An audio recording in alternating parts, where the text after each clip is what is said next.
Good day, everyone. I am Jamie Pancho, currently taking a Bachelor of Engineering Technology major in Electronics Technology at Sorsogon State University, Sorsogon City Campus.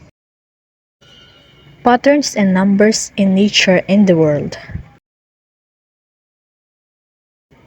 Patterns in nature are visible regular forms found in the natural world. The patterns can sometimes molded mathematically.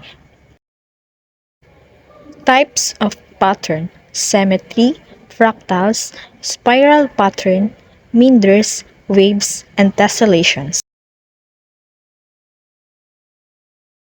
Symmetry indicates when you draw an imaginary line across an object and resulting parts are mirror image of each other. There are two types of symmetry. First is reflective symmetry, second is rotational symmetry.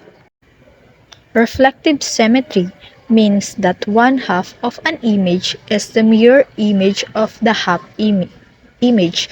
It is also referred as a line or bilateral symmetry. Example of this is unboiled egg. Rotational symmetry means that the object or image turn around a center point it match itself same from number of time. Fractals is a series of patterns repeating over and over again at many different scales and where any small parts resembles the whole. Example of this is a branches of tree.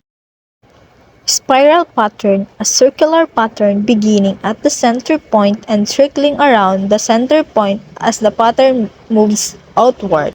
Example of this is a snail.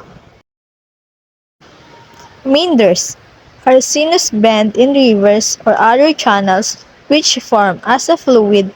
Most often water flows around bend. Waves are disturbance that carry energy as they move. Mechanical waves propagate to a medium air and water, making they oscillate as they pass by. A wave pattern is most often seen when looking at the ocean from above. Tessellations are pattern formed repeating tiles all over a flat surface.